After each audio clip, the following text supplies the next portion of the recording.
Netherlands না হয় mind game খেলার চেষ্টা করছে, বাংলাদেশ শান্ত কার সঙ্গে মাইন্ড গেম খেলছে? শান্ত বলছে তার ব্যাটিং নিয়ে তিনি একেবারেই চিন্তিত নন, সাকিব আল হাসানের ফর্ম নিয়ে তিনি চিন্তিত নন।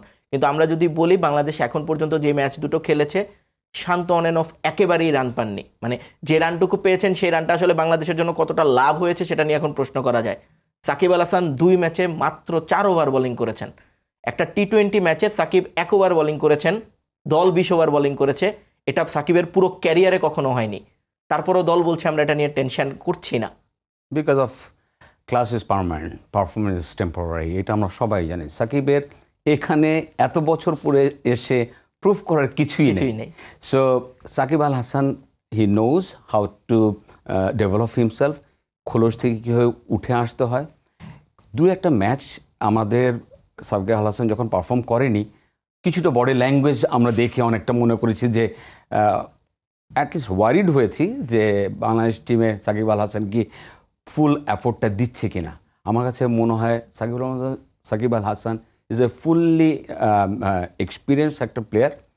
কোন সময় কোন কাজটা করতে হয় সেটা কিন্তু খুব ভালো করেই জানেন। সো আমার কাছে মনে হয় সে তার যে রোলটা রয়েছে ব্যাটিং এবং বোলিং, সাথে যে রোলটা এক্সপিরিয়েন্সগুলো শেয়ার করা, সেই 3টা রোল সে কতটুকু পর্যন্ত ফুলফিল করছে।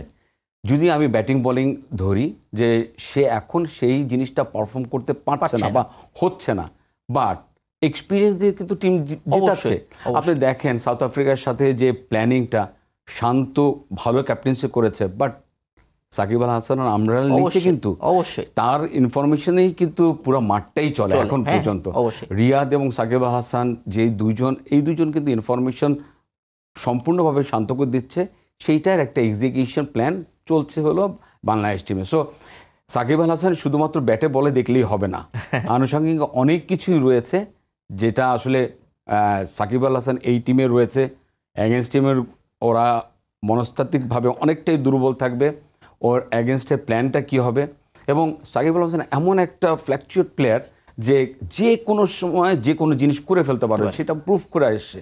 যখন শান্তকে আমরা ক্যাপ্টেন্সি দিয়েছি, হি ওয়াজ দ্য বেস্ট ব্যাটসম্যান অবশ্যই। 8 ম্যাচ। এই জন্যই কিন্তু আমরা 3টা ফর্মেটেই কিন্তু ওদেরকে রেখে হয়েছে। সো এই সময় এসে কিন্তু শান্তর ফর্ম নিয়ে ওটার বলার কোনো সুযোগ নেই। শান্ত 2টা রোল, একটা হলো রান করা এবং আরেকটা হলো ক্যাপ্টেন্সি করা। সো রান করায় মোটামুটি একদম তলানিতে নেই, বাট টিম তো জিতছে, হ্যাঁ ক্যাপ্টেন্সি তো করছে। সো আমার কাছে মনে হয় যে ওয়ান সাইডে দেখে একটা প্লেয়ারকে জাজ করে ওর অ্যাগেনস্টে আসলে কমপ্লেন করাটা আমার কাছে মনে হয় একটু আমরা যারা প্লেয়াররা রয়েছে তারা একটু ক্ষতিগ্রস্তই করছি। বাট টিম তো ভালো করছে, দ্যাটস দ্য ওভারঅল পারফরমেন্স। এবং তার পিছে কিন্তু সাকিবও বলেন এবং শান্ত বলেন দুজনে অনেক বড় অবদান আছে।